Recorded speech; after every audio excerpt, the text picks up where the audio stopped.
कि कौन सा ऑप्शन सही है। इनमें से कौन सी मेडिसिन कार्डियक पेन यानी हार्ट अटैक के दौरान इस्तेमाल की जाती है, हार्ट अटैक के दौरान, पेन के दौरान, उसके पेन के लिए। ऑप्शन बताना मुझे सही ढंग से। मनस्वी दिशा बिल्कुल सही जवाब है, प्रांजल बिल्कुल सही जवाब है। इन ऑप्शन को देखते हुए जवाब देना है। आदि सही, उदी सही, खुशी सही, साक्षी गड़बड़, साक्षी गड़बड़, कौशल सही, कौशल गड़बड़, कौशल गड़बड़। ध्यान से, कल मैंने बताया था पोस्ट ऑपरेटिव पेन और कार्डिक पेन, वहां पर अभिषेक एंटीपायरेटिक बुखार के लिए होती है बेटा। मधुर सही जवाब है। नमस्ते नमन, कशिश करेक्ट आंसर है। और रचित का भी जवाब सही, इशिता सही, अभिषेक अब सही है, कौशल अब सही है। ध्यान से, सरस्वती नहीं बेटा। यही चीज जाननी है कि आप कितना उस पॉइंट को पकड़ पाते हो, क्योंकि इनमें पता है यही नाम है जो याद करते करते करते करते समय लग जाता है और हम सही ढंग से नहीं बता पाते। वो भी ठीक है, साक्षी ठीक है। तो मैंने कल बताया था, देखो यहाँ पर पेन आ गया ना, मतलब pain killer. Pain killer narcotic, non narcotic. और मैंने नारकोटिक में खास तौर पे कहा था, किसी का सही है, नारकोटिक में खास तौर पे कहा था post operative and cardiac pain. मैंने टू द पॉइंट डायरेक्ट बातें आपको लिखवा रखी हैं, तो वही टू द पॉइंट डायरेक्ट बातें। ऑप्शन नंबर सी आपका करेक्ट ऑप्शन यहाँ पर होगा, ऑप्शन नंबर सी। ध्यान रखो, ऐसे ही क्वेश्चन मल्टीपल चॉइस में ये प्रीवियस ईयर में से तो लिए मैंने, और कहाँ से लिए। चलो ये बताओ, इनमें से कौन सी मेडिसिन हिप्नोटिक है। हिप्नोटिक याद होना चाहिए। हिप्नोटिक मैंने कहा था ट्रैंक्विलाइजर। दिशा का जवाब आते है, ठीक है बिल्कुल। कौशल बिल्कुल ठीक है, उदी बिल्कुल सही, अंशुल सरोवर वेरी बिल्कुल सही, अभिषेक सही, रचित गलत, अभिषेक सही, साक्षी सही, कशिश सही, मनस्वी सही, नमन गलत, खुशी सही, मधुर सही, प्रांजल सही, बिल्कुल सही। ट्रैंक्विलाइजर आपसे कहा था, एंटी डिप्रेसेंट भी कहा था, नमन सही है। अब मुकुल गलत है, मुकुल। हिप्नोटिक का मतलब ट्रैंक्विलाइजर, एंजाइटी दूर करने वाली दवाएं। याद करो, कल मैंने बकायदा नाम लिखवाए थे, कुछ पर्टिकुलर मैंने जो स्पेशल नाम है वही आपको बताए थे और वही आपको याद रखने। अंशुल का जवाब बिल्कुल सही है, अंशुल भारद्वाज का बिल्कुल सही है। तो हिप्नोटिक मेडिसिन में यहाँ आती है इक्वेनिल। इक्वेनिल 4-5 थी दवाइयां, उसमें से एक था इक्वेनिल। इक्वेनिल बहुत बार एग्जाम में रिपीट हुआ है सिमिलरली। चलो अब बताओ, सामने है आपके पास, which of the following can act as antiseptic. Antiseptic more than one option correct लगता है तो बता सकते हो। मनस्वी का जवाब absolutely correct, Disha absolutely correct, Rachit absolutely correct, Madhur बिल्कुल सही, रितिका गलत, कशिश कौशिक बिल्कुल सही, आदि सही, गीतिका सही, अंशुल सरोहा बिल्कुल सही, परफेक्ट आंसर। आंचल गलत, इशिता सही, गर्व गलत, प्रांजल सही, कौशल गलत, कुशाग्र बिल्कुल सही, खुशी सही, नमन गलत, आंचल अब सही है, कौशल सही है, मुकुल गलत है, सरस्वती बिल्कुल सही जवाब है आपका। देखो यहाँ पर एंटीसेप्टिक बताया था जो घाव में इस्तेमाल करते हैं। उदी ध्यान से देखना, 2-3% iodine in ethyl alcohol, tincture of iodine antiseptic होता है। बिथियोनल सोप में एंटीसेप्टिक के तौर पे इस्तेमाल करते हैं। साक्षी ठीक है, नमन ठीक है। डेटॉल एंटीसेप्टिक, तीनों हैं, तो हमारा ऑप्शन नंबर डी सही होगा। बिथ्यूनल कल मैंने लिखवाया था, सोप में एंटीसेप्टिक के तौर पे कौन इस्तेमाल होता है, भूलिएगा नहीं बच्चों। तो ये इस तरह से चीजें याद रखने की जरूरत है आपको। अच्छा ये लास्ट क्वेश्चन, ये तो सभी बता देंगे, मुझे पूरी उम्मीद है ये बच्चे सभी बताएंगे। लास्ट क्वेश्चन, हाँ सभी का जवाब सही है। मैं नाम क्या लूं, सभी के जवाब सही, क्योंकि ये लोअर क्लासेस से आप पढ़ते भी आते हैं बहुत बढ़िया बेटा, शाबाश। ऐसे ही इसको याद रख लो। बिल्कुल सही, उदी भी सही जवाब दे रही है, और भी सही दे रहा है, बिल्कुल सही। तो फर्स्ट एंटीबायोटिक डिस्कवर्ड, आप जानते हैं, पेनिसिलिन नोटेटम नाम था, और पेनिसिलिन को यहाँ वहां से बनाया गया था। तो पेनिसिलिन बिल्कुल सही है, बिल्कुल अच्छे से हमने इसको ध्यान में रखा। चलो, दिस इज वेरी गुड। आपको पिछली चीजें याद हैं और प्रीवियस ईयर के कुछ क्वेश्चंस आपने सक्सेसफुली सॉल्व किए, ये अपने आप में बहुत अच्छी बात है। अच्छा, आज की हेडिंग डालना सल्फा ड्रग। कई बच्चे होते हैं ना जिनकी अंग्रेजी बहुत तेज होती है, वो सुल्फा ड्रग बोलते हैं। This is not sulfa drug, this is called as sulfa drug, इसको ध्यान रखें। सल्फा ड्रग स्टमक में जो पेट खराब होता है, और उस पेट खराब के लिए जो मेडिसिन का इस्तेमाल करते हैं, डिसेंट्री की शिकायत हो जाती है, पेट में दस्त लग जाते हैं, इस तरह की जो भी प्रॉब्लम होती है, उनके लिए सल्फा ड्रग्स का इस्तेमाल किया जाता है। यहाँ पर याद रखना, ये सल्फानिलिमाइड, सल्फा एनिलिमाइड के डेरिवेटिव होते हैं। इसका स्ट्रक्चर याद रखना है कि सल्फा एनिलिमाइड का स्ट्रक्चर क्या है, क्योंकि ऑर्गेनिक में कन्वर्जन में मैं ये बनाना सिखाऊंगा, तो यहाँ से अगर स्ट्रक्चर याद होगा तो आप बना भी पाओगे।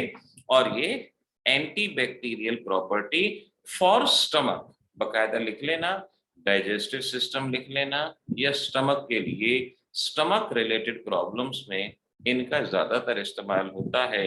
इनको हम सल्फा ड्रग के नाम से पहचानते। वैसे ड्रग शब्द नहीं इस्तेमाल करना चाहिए, बुक में लिखा है मेडिसन शब्द ज्यादा एप्रोप्रिएट रहेगा, क्योंकि कल मैंने बताया था मेडिसन हैबिट फॉर्मिंग नहीं होती, और सल्फा ड्रग स्टमक खराब के लिए। अब कोई बंदा देखा है कि जो स्टमक खराब होने वाली दवाइयों को हैबिट फॉर्मिंग के तौर पे लेगा? कभी भी नहीं लेगा। तो ये सल्फा मेडिसिन होती हैं। Now this is the important, anti histamine और एंटी एलर्जी। अच्छा, इसको समझ लो पहले, फिर मैं लिखवाता हूं क्या लिखवाना है, पहले समझ लो। सबसे पहले आपको एलर्जी शब्द का मीनिंग पता होना चाहिए। एलर्जी किसे कहते हैं? एलर्जी का सिंपल सा मीनिंग होता है hyper sensitivity. Hyper sensitivity daily life में कई बार हो सकता है आपने अपने पेरेंट्स के मुंह से या बड़ों के मुंह से सुना हो, अरे मुझे तो फला इंसान से एलर्जी। यानी जैसे ही उस इंसान का नाम लेते हैं ना, एकदम से तूफान सा उठ जाता है, गुस्सा आ जाता है, ब्रीदिंग फास्ट हो जाती है। यानी किसी भी चीज से हाइपर सेंसिटिविटी होना, उसे एलर्जी कहा जाता है। बहुत सारे बच्चे ऐसे होते हैं जिनको भिंडी से एलर्जी होती है, किसी पर्टिकुलर फैब्रिक से एलर्जी होती है, मिल्क से एलर्जी होती है। अगर ऐसी चीजों का इस्तेमाल करते हैं तो स्किन पे रैशेस पड़ जाते हैं, ब्रीदिंग प्रॉब्लम क्रिएट हो जाती है।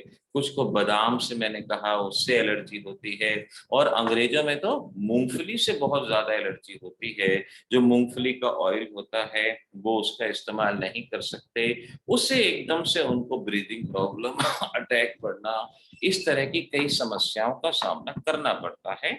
तो hyper sensitivity towards any substance allergy, और ऐसी मेडिसिन जो एलर्जी को दूर करती हैं उन्हें एंटी एलर्जी कहा जाता है। एंटी हिस्टामिन, पता है आज के जमाने में ना डॉक्टर्स के पास जाओ तो वहां पर वो कुछ सिलेक्टेड मेडिसिन देते हैं। अगर किसी डॉक्टर के पास जाओ ना, अगर वायरल है तो वायरल में पता है क्या क्या दिया जाता है? वायरल में एक दिया जाता है एंटीपायरेटिक, बुखार ना हो, एनाल्जेसिक, बॉडी एक ना हो, एंटीबायोटिक जो बैक्टीरिया जो इन्फेक्शन को खत्म करे, और एक anti allergic.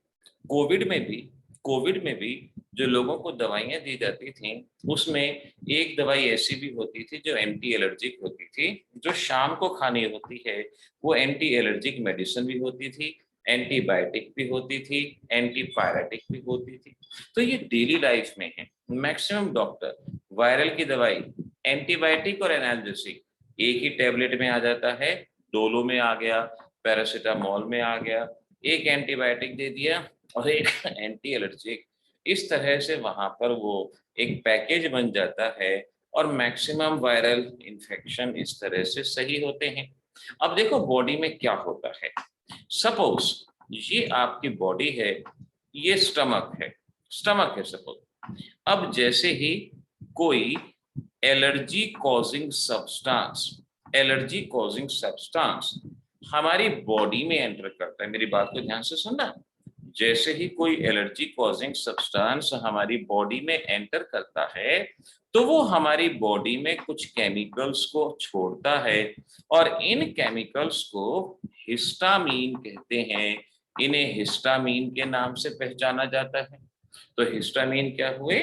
Chemicals secreted by allergy causing substance, इन्हें हिस्टामीन कहते हैं। हमारे स्टमक में कुछ ग्लैंड्स, कुछ पर्टिकुलर साइट होती हैं, ये हिस्टामीन जाते हैं और इन साइट से जाके अटैच हो जाते हैं। हिस्टामीन जाते हैं, इन साइट से जाके अटैच हो जाते हैं, और वहां पर ये स्टमक में एसिड रिलीज करते हैं। स्टमक में एसिड रिलीज करते हैं। प्रोसीजर समझना कि हिस्टामीन आया, स्टमक में टकराया और वहां पे रिएक्शन हुई और स्टमक में एसिड का अमाउंट बढ़ा दिया। जैसे ही स्टमक में एसिड बढ़ता है, उस एसिड की वजह से छींक आनी शुरू होती है, कंजेशन बढ़ता है, गला खराब होता है। बहुत लोगों को देखा है ना, कहीं अगर धूल पार्टिकल हो, डस्ट पार्टिकल हो, उन्हें एकदम से छींक आना शुरू हो जाती है, बहुत जबरदस्त छींक आती है। कईयों के बच्चों के कमरे की धूल साफ करो ना तो उनको वैसे छींक आनी शुरू हो जाती है। तो ये जो छींक आती है, कंजेशन होता है, इसका कारण जो स्टमक में एसिड बन जाता है, ये इसका कारण होता है। अब ऐसे पेशेंट को एंटी हिस्टामीन दिया जाता है, एंटी एलर्जिक दिया जाता है। अब एंटी एलर्जिक पता है क्या करता है? एंटी एलर्जिक क्या करता है, ये हिस्टामीन और स्टमक की ग्लैंड के बीच में आके खड़ा हो जाता है। यानी हमारे स्टमक में ग्लैंड है, यहां से हिस्टामीन आ रहा है, तो ये बीच में खड़ा हो जाएगा, दोनों का इंटरेक्शन नहीं होने देगा। और जब इंटरेक्शन नहीं होगा तो एसिड का प्रोडक्शन रुक जाएगा, और एसिड का प्रोडक्शन अगर रुकेगा तो ऑब्वियस सी बात है पेशेंट को रिलीफ मिलेगा, पेशेंट को वहां आराम मिलेगा। तो एंटीहिस्टामिन कैसे काम करते हैं? एंटीहिस्टामिन रिसेप्टर साइट पे जाके अटैच हो जाते हैं और हिस्टामिन की बाइंडिंग को रोकते हैं। इस पॉइंट को यहाँ पर ध्यान रखना। एग्जाम्पल के तौर पे सिमिटिडीन, रेनिटिडीन, ये कुछ ऐसी मेडिसिन है जिन्हें एंटीहिस्टामिन कहा जाता है। स्क्रीनशॉट ले लो, सामने जो डायग्राम है, क्योंकि अब मैं इसको हटा रहा हूं और यहाँ पर जो इसका थ्योरी पार्ट है अब वो सामने दिखाता हूँ, आप उसको नोट करना या उसका स्क्रीनशॉट लेना। ठीक है, चलो देखो। एंटीहिस्टामिन, तो अभी मैंने बताया they are used to treat allergies. ये एलर्जीज को ट्रीट करने में काम आती हैं। एलर्जीज को, एलर्जी किसे कहा जाता है ये मैंने अभी बताया, hypersensitivity of our body towards any substance, किसी भी सब्सटेंस के लिए हाइपर सेंसिटिविटी होना। और यहाँ पर आपको क्या बताया, एग्जाम्पल सिमिटिडीन, ये एक एग्जाम्पल याद कर लो, आपकी वर्कशीट में भी आता है। ये एग्जाम्पल यहाँ पर याद कर लो, ये आपके लिए बेटर रहेगा, अच्छा रहेगा। अब देखो एक क्वेश्चन, आई थिंक वर्कशीट में भी होगा, वरना अलग से ये क्वेश्चन आप लिख लेना। हाउ सिमिटिडीन वर्क, सिमिटिडीन कैसे काम करती है? तो जैसा कि मैंने अभी बताया आपको कि एंटीहिस्टामिन क्या करते हैं, रिसेप्टर पे जाते हैं, तो ये दवाई रिसेप्टर और हिस्टामिन के बीच में आ जाती है। तो antihistamine interfere with natural action of histamine by binding site of receptor where histamine exert its effect. कुछ टेक्निकल शब्द जरूर हैं, लेकिन ध्यान रखो सिंपल भाषा में बताया मैंने कि हिस्टामिन क्या होता है, chemical released by allergy causing substance, वो रिसेप्टर पे जाता है, लेकिन ये एंटी एलर्जिक दवाइयां बीच में आ जाती हैं और उन दोनों के कांटेक्ट को रोकती हैं, और इस वजह से एसिड का प्रोडक्शन नहीं होता, एसिड नहीं बनता, और बड़ी आसानी से वहां पर उस मेडिसिन का इस्तेमाल हो सकता है। तो ये हमारी आज की पहली दवाई थी जिसे हमने anti histamine, anti allergic, common anti allergic के नाम याद रखना, सिमिटिडीन, इसके अलावा एलारेट, एलारेट, एलारेट और सिमिटिडीन। कॉम्पिटिटिव की तैयारी करेंगे तो ये दो नाम याद रखेंगे, सिमिटिडीन, एलारेट। रेनिटिडीन पहले इस्तेमाल करते थे, लेकिन अब सिमिटिडीन वगैरह का ही यूज आपने ध्यान रखना है। ये हुआ। अब चलो सेकेंड मेडिसिन, एंटा एसिड। एंटा एसिड जानते हो? चलो मुझे जल्दी से नाम बताना है एक दो एंटा एसिड का, देखो कितने बच्चों को नाम याद है। ये तो टीवी पे ऐड देखते देखते भी सुना होगा शायद आपने।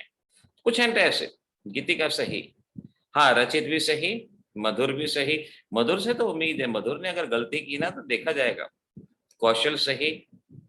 आंचल थोड़ा सा कॉम्प्लिकेशन बता दिया, इसको सिंपल बताओ। अंशुल सही है, सही है। इसमें से हम सेकंड वाले को मान सकते हैं। पूरब सही है, हाँ ये भी कहा जा सकता है, सिंपल भी कहे जा सकते हैं। कौशल भी सही है, रचित भी सही है, इशिता भी सही है, मनस्वी भी सही है। बहुत बढ़िया। चलो अब मैं बताता हूँ क्या चीज है और कैसे क्या इस्तेमाल करना चाहिए, मैं बताता हूँ। Saraswati, calcium carbonate, calcium carbonate चूना होता है दवाई।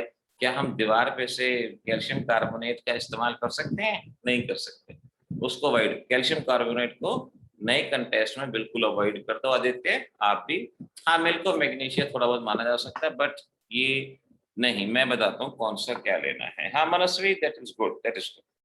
देखो क्या होता है, नाउ लिसन, आपकी उम्र पे तो ये प्रॉब्लम रेयरली आती है, लेकिन जैसे जैसे उम्र 30 to 35 क्रॉस होती है तो उस वक्त खान पान पे थोड़ा सा ध्यान रखना पड़ता है। अगर आप बाहर का ज्यादा खाते हैं, हार्दिक सही है, नमन सही है, नमन का जवाब सही है। अगर आप बाहर का ज्यादा खाते हैं तो वो जो बाहर का खाना होता है ना, वो स्टमक में एसिड प्रोड्यूस कर देता है। अभी मैं बता रहा था ना, जैसे सपोज ये स्टमक है आपका, तो एक तो स्टमक में एसिड कहाँ से आता है?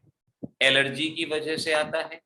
दूसरा, अगर आपने हैवी खाना खा लिया, ऑयली खाना खा लिया, तो हमारा स्टमक उस खाने को पचाने के लिए एक्सेस ऑफ एसिड का एमिशन करता है।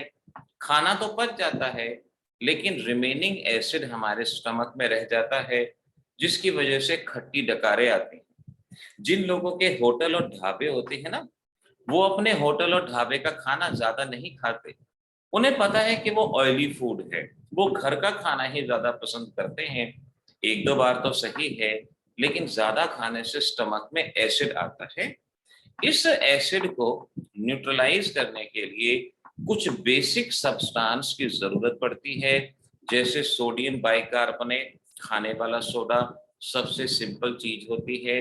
ये बेस प्रोड्यूस करता है और बेस इस एसिड को न्यूट्रलाइज करता है। तो ऐसे सब्सटेंस जो हमारे स्टमक में एसिड को न्यूट्रलाइज करते हैं, उन्हें एंटा एसिड के नाम से पहचाना जाता है। तो याद रख सकते हो, एग्जाम्पल हैं, इनो है, डायजीन है, ऐसे बहुत सारे एग्जाम्पल हैं।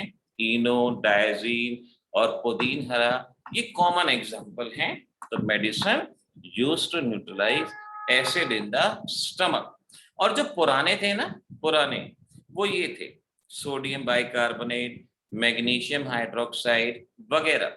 सिमिटिडीन ये एसिड का प्रोडक्शन भी रोकता है और ये एसिड को न्यूट्रलाइज करने का भी काम करता है। ये दोनों ही काम यहाँ पे परफॉर्म करता है। आजकल एक और आता है, गैसोफास्ट। तो ये काफी के काफी सारे नाम याद रखो। देखो क्या होता है, मुझे एक बार की बात याद है, मैं एक शॉप पे गया, एक काफी एज्ड बंदा आया और उसने कहा भाई चीनी दे दे। बोला जी 1 किलो दे दूं? बोला 1 किलो से मारा क्या होगा, मन है तो तू 5 किलो दे दे। अब ये एक मेंटेलिटी है, हमारे यहाँ की एक मेंटेलिटी है कि अगर हमसे कोई कहे ना थोड़ा सा ले लो, तो हम अपनी वीरता पे एक आघात मानते हैं कि यार मुझसे थोड़ा सा क्यों कह दिया। तो कई बार क्या होता है, जब किसी को पेट में गैस बन रही होती है, एसिडिटी बन रही होती है, गैस कई बार दिमाग पे अटैक करती है, चक्कर आने शुरू हो जाते हैं। कई बार हार्ट पे अटैक करती है, हार्ट बीट फास्ट हो जाती है, बेचैनी हो जाती है। तो जिस वक्त गैस बनती है, एसिडिटी बनती है, तो बंदा बहुत परेशान होता है। तो उसको पता है क्या कहते हैं? उसको ये कहते हैं, भाई तुम एक पुदीनहरा ले लो, ये इनो ले लो, एक इनो ले लो। तो बंदा क्या कहता है, नहीं यार गैस तो बहुत ज्यादा बन रही है, मैं एक इनो नहीं लूंगा, मैं 3 इनो खा लूंगा। कोई एक से बेइज्जती होती है तो वो 3 इनो खा लूंगा। अब हमेशा ध्यान रखो, एंटा एसिड, आप एंटा एसिड क्यों लेते हो? एंटा एसिड इसलिए लेते हो कि स्टमक में जो एसिड है उसको न्यूट्रलाइज किया जा सके। लेकिन अगर आपने एंटा एसिड ज्यादा ले लिया तो हमारे स्टमक में बेस बच जाएगा, और उस बेस को न्यूट्रलाइज करने के लिए स्टमक और एसिड रिलीज करेगा, और एसिडिटी बढ़ जाएगी, वो कम नहीं होगी, बढ़ जाएगी। तो आपसे क्वेश्चन पूछते हैं कि भाई एक्सेस ऑफ एंटा एसिड नहीं इस्तेमाल करना चाहिए, क्यों नहीं? क्योंकि एक्सेस ऑफ एंटा एसिड अगर हम इस्तेमाल करेंगे तो वो एक्सेस ऑफ एंटा एसिड इस एसिड को बढ़ा देगा, और इस वजह से हमें इसका इस्तेमाल नहीं करना चाहिए। तो ध्यान रखो, एंटीहिस्टामीन वो क्या करते थे? एंटीहिस्टामीन रिसेप्टर के बीच में आते थे, यानी वो एसिड का प्रोडक्शन रोकते थे। और एंटा एसिड क्या करते हैं? एंटा एसिड जो एसिड बन जाता है उसको न्यूट्रलाइज करते हैं। मेरी बात ध्यान से सुन लीजिए, कि इंपॉर्टेंट क्वेश्चन है बेटा। एंटीहिस्टामीन क्या करते थे? वो एसिड का प्रोडक्शन रोकते थे, प्रोडक्शन नहीं होगा उसको रोका। एंटा एसिड क्या करते हैं? जो एसिड बन गया उसको न्यूट्रलाइज करते हैं। यानी दोनों का फंक्शन अलग अलग है, अलग अलग है। आजकल ऐसी मेडिसिन आ गई हैं जो दोनों काम करती हैं, प्रोडक्शन भी रोकती हैं और न्यूट्रलाइज भी करती हैं। इस क्वेश्चन को इंपॉर्टेंट मार्क कर लो। अगर वर्कशीट में भी है, शायद मेरे पास वर्कशीट आज भी है नहीं, वरना मैं साथ साथ मार्क करवाता, नेक्स्ट लेक्चर में भी करवाएंगे। अभी इसको देख लो। while anti-acid and anti-allergic interfere with the function of histamine। तो इसमें ये पूछा कि भाई क्या एंटी एसिड और एंटी हिस्टामीन एक दूसरे के फंक्शन को इंटरफेयर करती हैं, क्या एक दूसरे के फंक्शन को रोकती हैं? तो जवाब है नहीं, क्योंकि ये अलग अलग काम करती हैं। एंटी हिस्टामीन प्रोडक्शन को रोकता है और एंटी एसिड एसिड को न्यूट्रलाइज करता है। तो बहुत सिंपल सा जवाब देना। कई बच्चे क्या करते हैं, इस वक्त आंसर नहीं नोट करेंगे और फिर एनसीईआरटी के सॉल्यूशन ढूंढेंगे। अब यकीन मानो, इनके एनसीईआरटी के सॉल्यूशन देख के ना चैप्टर छोड़ जाने को मन करेगा, इतने बड़े बड़े जवाब दिए गए हैं। और यहाँ पर मैं टू द पॉइंट, क्योंकि 1-1.5 नंबर का क्वेश्चन आना है, टू द पॉइंट लिखवा रहा हूँ। तो जो क्वेश्चन यहाँ बता रहा हूँ, जो जवाब यहाँ लिखवा रहा हूँ, उन्हीं जवाब को आपने नोट करना है, उन्हीं को आपने अच्छे से याद करना है, ये समझना, ठीक है? चलो नेक्स्ट क्वेश्चन। अभी नेक्स्ट क्वेश्चन भी आपकी एनसीईआरटी में से ही है, इंपॉर्टेंट मार्क कर लेना। ये वो क्वेश्चन है जिनको मुश्किल मानते हैं। Cimetidine, ranitidine better anti acid than sodium hydrogen carbonate. पहले पास्ट में सोडियम हाइड्रोजन कार्बोनेट यानी सोडियम बाइकार्बोनेट का इस्तेमाल किया जाता है। अब सोडियम बाइकार्बोनेट हमारे स्टमक के एसिड को तो न्यूट्रलाइज कर देता था, लेकिन ये स्ट्रॉन्ग बेस NaOH बना देता था, जिससे हमारे स्टमक में बेस का अमाउंट बढ़ता था। बेस बढ़ता था तो हमारा पेट और HCl रिलीज करता था इसको न्यूट्रलाइज करने के लिए, और इस वजह से ये बेटर चीज नहीं था।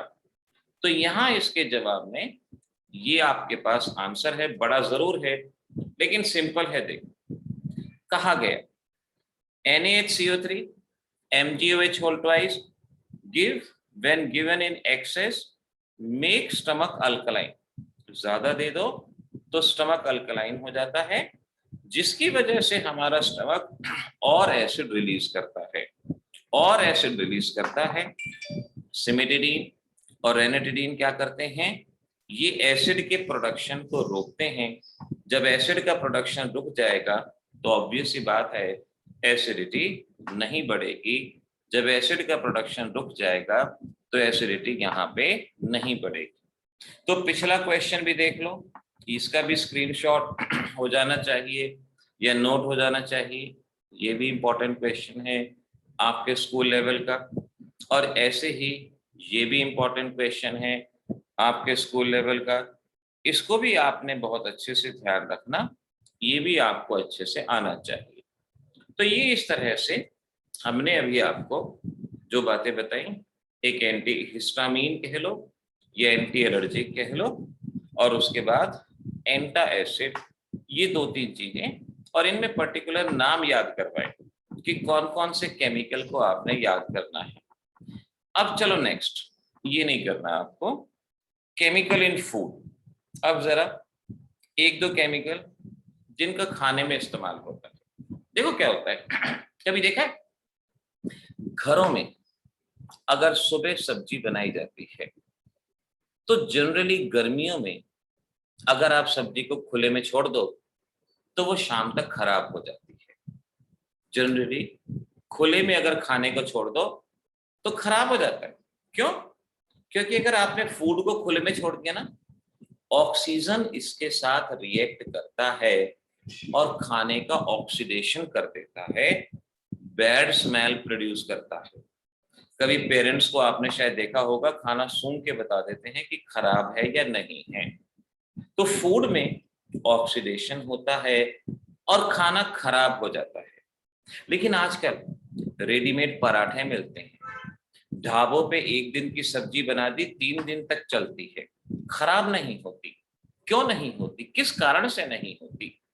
वो लोग खाने में कुछ सब्सटेंस मिलाते हैं, वो सब्सटेंस खाने के ऊपर एक लेयर बना देते हैं और खाने का इंटरेक्शन ऑक्सीजन से रोकते हैं।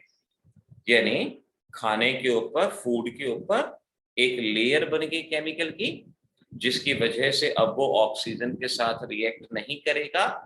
ऐसे सब्सटेंस को एंटीऑक्सीडेंट के नाम से पहचाना जाता है, ऐसे सब्सटेंस को एंटीऑक्सीडेंट कहा जाता है। तो यहाँ पर ये एंटीऑक्सीडेंट और साथ में उसकी definition, prevent oxidation of food in antioxidant. इनका एक और नाम लिख लेना, फूड प्रिजर्वेटिव। इन्हें फूड प्रिजर्वेटिव भी कहा जाता है, ये खाने को बचाने का काम।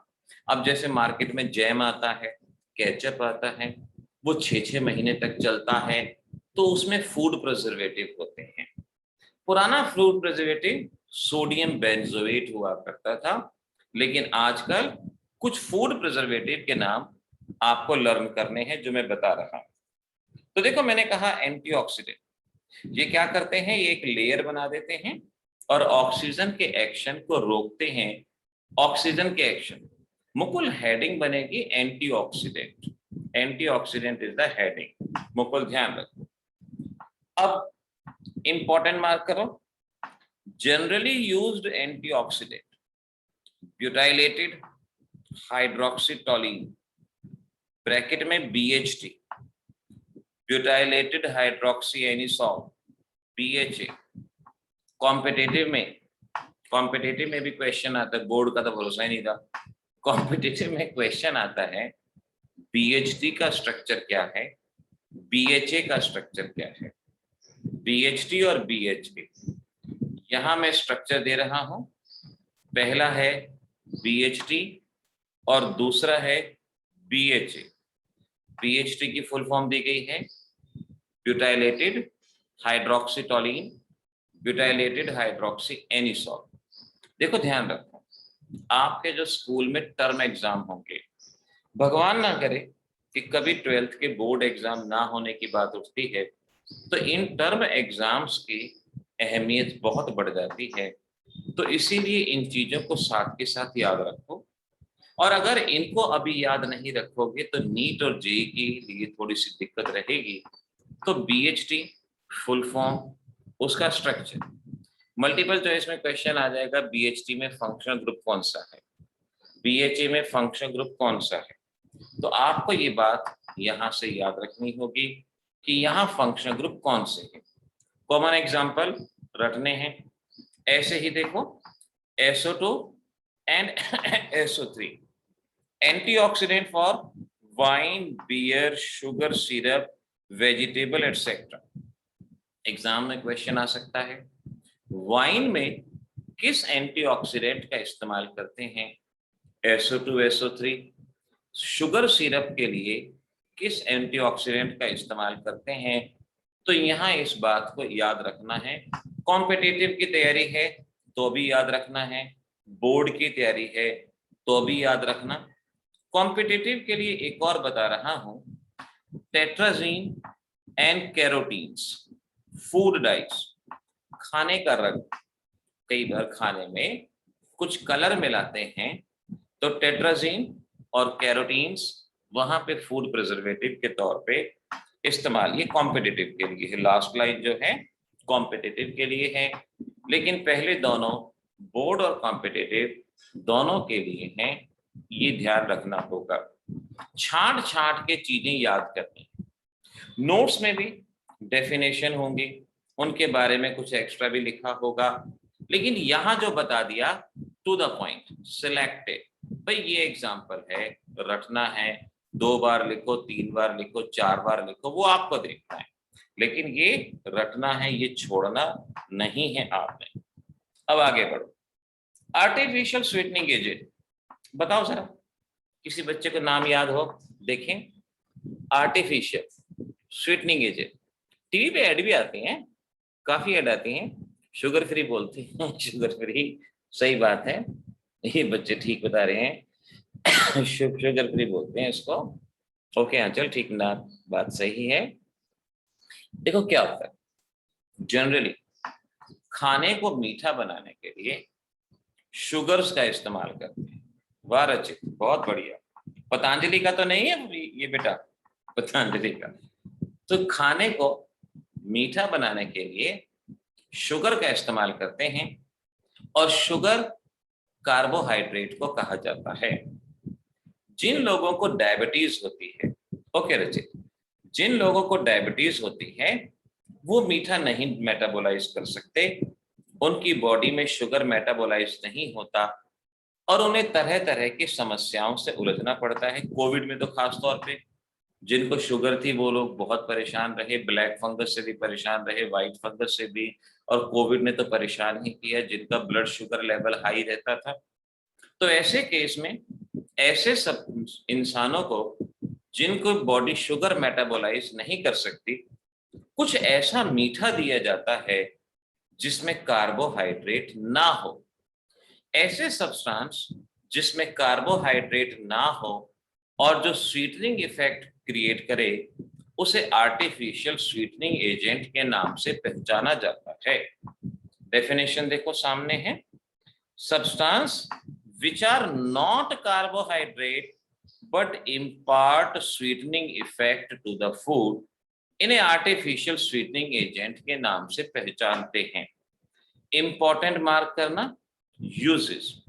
पहला यूज डायबिटिक्स के लिए, क्योंकि उनके लिए शुगर जहर के समान होता है, शुगर जितना ज्यादा लेंगे उतनी ज्यादा समस्याएं आती हैं। और दूसरा, जो अपनी बॉडी में कैलोरी मेंटेन करना चाहते हैं, तभी जब शुगर फ्री की ऐड आती है ना, ऐसे ऐसे मॉडल दिखाए जाते हैं कि उनकी बॉडी में लो कैलोरीज हैं। तो यहाँ ध्यान रखो, ये बोर्ड के लिए पूरी चीजें, use of artificial sweetening agent, ये याद रखना। अच्छा, आपको याद है एक बहुत पुराना आर्टिफिशियल स्वीटनिंग एजेंट था जिसे सैकरीन कहा जाता था। नॉर्मल शुगर से 550 गुना ज्यादा मीठा, नॉर्मल शुगर से 550 गुना, यानी इसका एक दाना और नॉर्मल शुगर के 550 दाने, इतना इफेक्ट होता था। लेकिन सैकरीन के साथ दिक्कत क्या है ना, ये गला पकड़ता है, गला खराब करता है। पहले जो मोहल्लों में ठेली पे आइसक्रीम बेचने आते थे ना, वो लाल वाली आइसक्रीम जिसको खाने के बाद जीभ लाल हो जाती थी, हम सभी को अपनी जीभ दिखाते घूमते थे, देखो। तो अगर कंपनी की है तो ठीक है, लेकिन कई बार वो लोकल बनी होती थी, उसमें सैकरीन होता था और उनको खाने से गला खराब हो जाया करता था। तो सैकरीन के बारे में याद रखना, 550 times more sweeter than normal sugar. इसके अलावा हम एक और इस्तेमाल करते हैं एस्पार्टेम।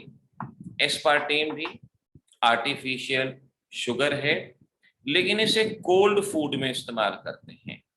अगर इसको गर्म करेंगे तो ये डिकम्पोज हो जाएगा, पॉइजनस हो जाता है कोल्ड फूड। ऐसे ही एक और है सुक्रालोज, इसे कोल्ड या हॉट किसी भी फूड में इस्तेमाल किया जा सकता है। अब क्वेश्चन आ गया, सैक्रीन, एस्पार्टेम, सुक्रालोज, इनमें से बेटर कौन है? जवाब है sucralose, this is better. Aspartame किस तरह के फूड के लिए इस्तेमाल नहीं होता? कोल्ड के लिए होता है, हॉट के लिए नहीं होता। चाहे तो स्क्रीनशॉट ले लो, ये एस्पार्टेम है। एस्पार्टेम के बारे में बताया गया, यूनाइटेड स्टेट्स में बड़े प्रदर्शन हुए थे इसके लिए एस्पार्टेम के लिए, क्योंकि ये कोल्ड फूड के लिए ही इस्तेमाल होता है, हॉट फूड के लिए इसका इस्तेमाल नहीं होता।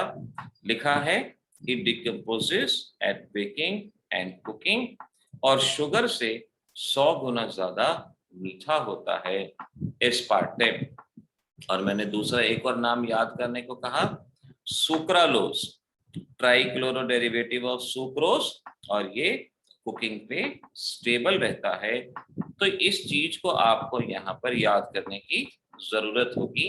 ऐसे याद करना, क्वेश्चन आ जाता है, देखो, why the use of aspartame limited to cold food and drink? तो जवाब सीधा सा, क्योंकि हॉट करने पे ये डिकम्पोज होता है, इसीलिए कोल्ड फूड में इस्तेमाल करते हैं।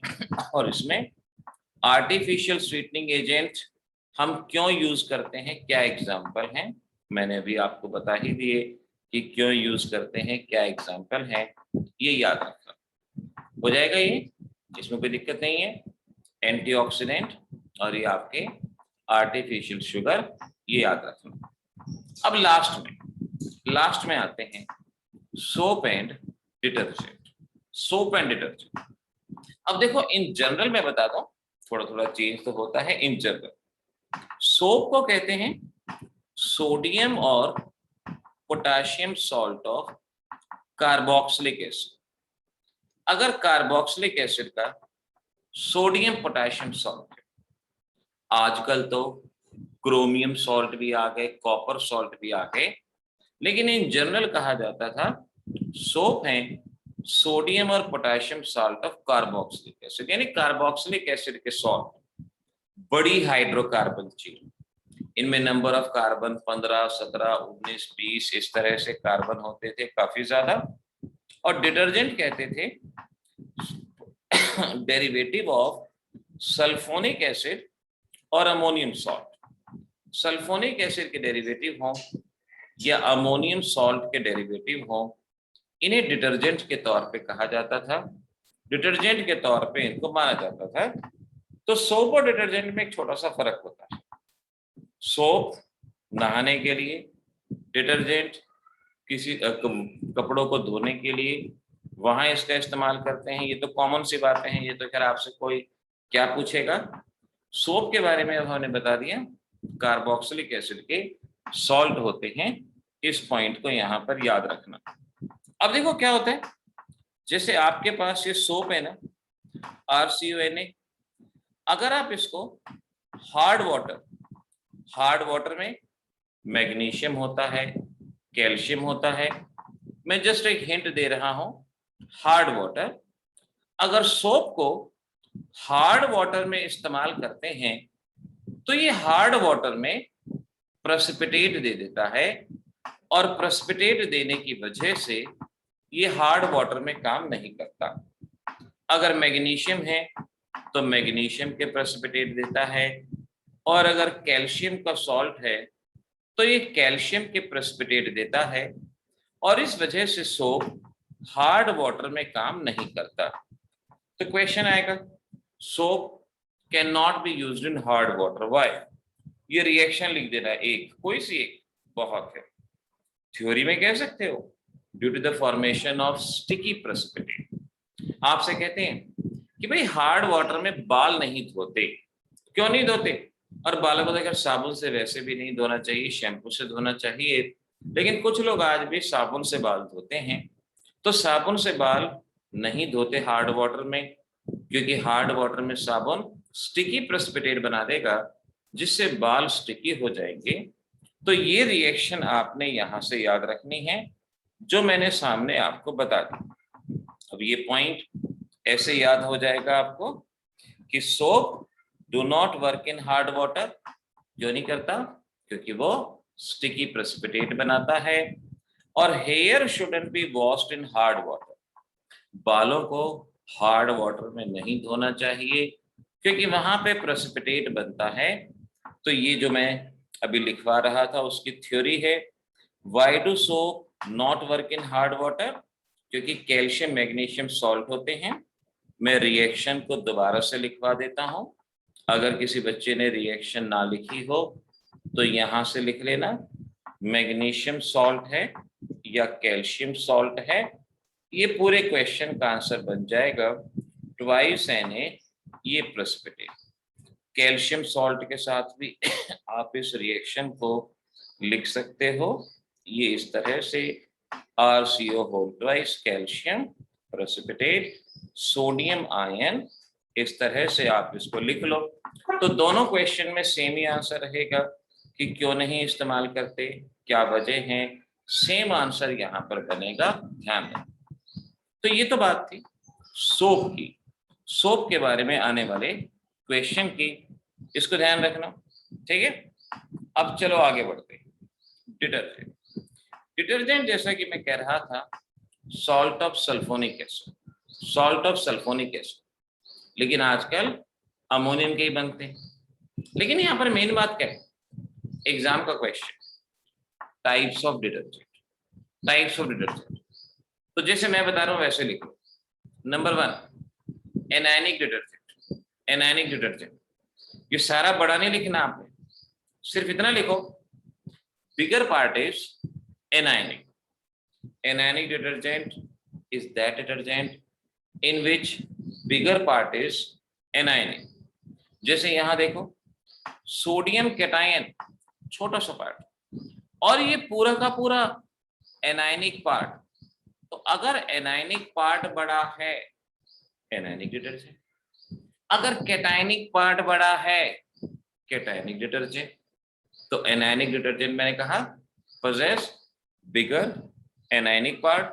और कोई भी एग्जाम 8 10 CH2 लगा दो, लास्ट में SO4 नेगेटिव Na पॉजिटिव, हो गया। ऐसे ही कैटायनिक डिटर्जेंट, कैटायनिक पार्ट बड़ा है, एनायनिक पार्ट छोटा है। So cationic part is bigger and anionic part is smaller. इस तरह से आप इसको यहाँ पर बना लोगे, ये यहाँ पर बनेगा। तो इस पॉइंट को यहाँ पर याद रखना, ये आपको अच्छे से यहाँ पर ध्यान रहेगा। ऐसे ही आते हैं non ionic detergent. Non ionic, non ionic में देखो, ये आयनिक नहीं है, आयनिक नहीं है, इसे नॉन आयनिक डिटर्जेंट के नाम से पहचाना जाएगा। ये आयनिक नहीं है। तो इस तरह से बच्चों, ये थ्योरेटिकल पार्ट था। एक बार ना मैं वर्कशीट जो मैंने आपके पास भेजी थी ना, मैं वही वर्कशीट खोलता हूँ। बेटर रहे कि अगर आप वर्कशीट का प्रिंट आउट निकलवा लें तो ज्यादा अच्छा रहेगा, या जब बाद में थर्ड पैकेज लेने आएंगे तो भी प्रिंट होके आएगा, उसके साथ आपको दे दी जाएगी।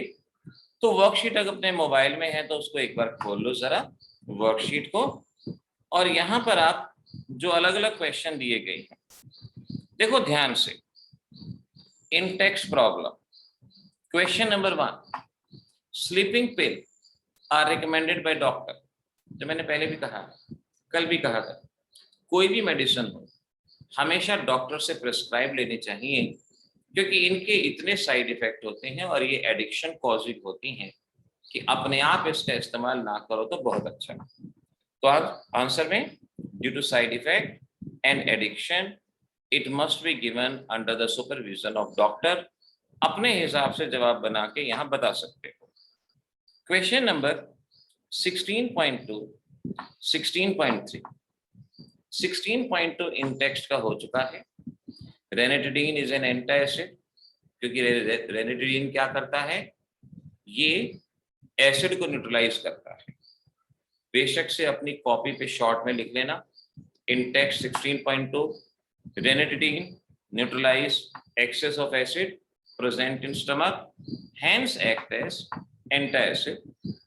16.3 why do we require artificial sweetening agent? तो मैंने अभी बताया था डायबिटिक्स के लिए और लो कैलोरी, दो रीजन, डायबिटिक्स लो कैलोरी, दो रीजन, ये यहां पर बनता है ये जवाब। अब जरा एनसीईआरटी एक्सरसाइज में आओ और मार्क करो यहां पे। देखो क्वेश्चन नंबर 1 नहीं करना, क्वेश्चन नंबर 2 नहीं करना, थर्ड नहीं करना, ये आपके सिलेबस में अब नहीं है। Question number 16.4 medicine be taken without consulting doctor, वही क्वेश्चन आ गया कि साइड इफेक्ट होते हैं, एडिक्शन कॉज होता है, इसीलिए डॉक्टर से कंसल्ट किए बिना दवाइयां ना लो तो अच्छा है।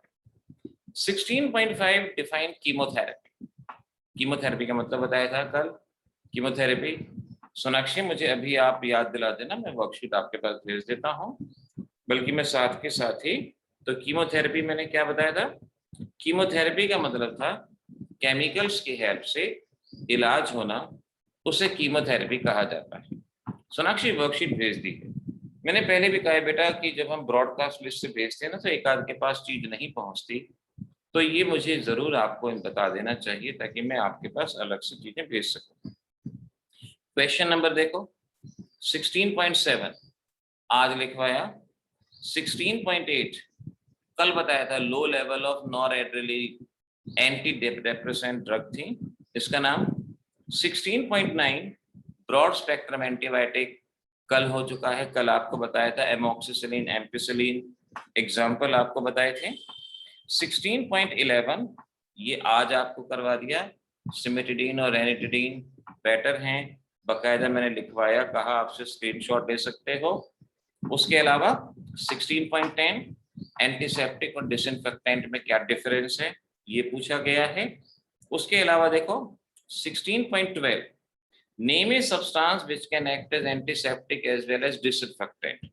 16.10 कल बताया था, लो कंसंट्रेशन में एंटीसेप्टिक, हाई कंसंट्रेशन में डिसइंफेक्टेंट। फिनॉल का एग्जांपल आपको लिखवाया था, नहीं याद हो तो कल के वीडियो की रिकॉर्डिंग एक बार जरूर देख लेना, सभी क्वेश्चंस के आंसर एनसीईआरटी पूरी तरह से सॉल्व है इन दो लेक्चर के अंदर। क्वेश्चन नंबर 16.13 डेटॉल के कॉन्स्टिट्यूएंट कल बताए थे आपको। 16.14 टिंचर ऑफ आयोडीन वो बताया था, और 16.15 आज बताया है फूड प्रिजर्वेटिव, आज अभी बताया था एंटीऑक्सीडेंट कह लो या फूड प्रिजर्वेटिव कह लो, एक ही बात है, आज बताया था। 16.17 आर्टिफिशियल स्वीटनिंग एजेंट किसे कहते हैं। तो बच्चों यहां पर आप जरा देखो क्वेश्चन नंबर 16.21 पहले 4 क्वेश्चन छोड़ के बाकी सारे करने हैं, सारे कर चुके हो आप। 16.21 कैटायनिक डिटर्जेंट क्या है, एनायनिक क्या है, नॉन आयनिक क्या है, अभी बताया। 16.22 ये आपको अपने आप करना है, बायोडिग्रेडेबल जो नेचर में अपने आप खत्म हो जाए, बल्कि ये आपको मैं स्क्रीनशॉट दे देता हूं इसका, ये आ जाएगा, ये देखो क्वेश्चन नंबर 16.22 इसका स्क्रीनशॉट ले लो। बायोडिग्रेडेबल, नॉन बायो, ये मीनिंग आप जानते ही हो, जो नेचर में अपने आप खत्म हो जाए बायोडिग्रेडेबल कहा जाता है। उसके बाद 16.23 why do soap not work in hard water, question हो चुका है, आज लिखवा दिया है आपको। और उसके अलावा यहाँ पर आप करना चाहो तो 16.26 करो, वरना ऐसी कोई जरूरत नहीं, कभी आपसे नहीं पूछा गया। तो बच्चों आज करेंगे इतना ही, चैप्टर खत्म। मंडे को नया चैप्टर करेंगे पॉलीमर्स, और वो मैं अपने हिसाब से करवाऊंगा। पॉलीमर्स, पॉलीमर्स भी हमारा एक छोटा चैप्टर है जो 2 दिन के अंदर खत्म हो जाएगा, 2 या 2.5 दिन के अंदर वो चैप्टर खत्म हो जाएगा। तो इस तरह से अभी तक हमारे 5 चैप्टर खत्म हो चुके हैं। अब अगले 2-2.5 दिन में छठा चैप्टर, थ्योरेटिकली देखा जाए तो हमारा आधा सिलेबस का खत्म हो जाएगा, बट कोशिश करेंगे, फिर उसके बाद देखते हैं आगे क्या करें। अभी हम मिलेंगे मंडे को। कल कोई डिजिटल क्लास नहीं मिल रही क्योंकि पॉलीमर में खुद पढ़ाऊंगा, वो मैं डिजिटल क्लास में नहीं दूंगा आपको, वो पहले मैं अपने हिसाब से पढ़ाऊंगा, फिर मिलेंगे। ठीक है बेटा, चलिए जिसको भी लेक्चर रिवाइज करना हो मेरी रिक्वेस्ट भेज देना, मुझे कोई समस्या नहीं है, मैं आपको लेक्चर डेफिनेटली प्रोवाइड कराऊंगा। बाय बाय बच्चों, have a nice weekend, have a nice time ahead, bye.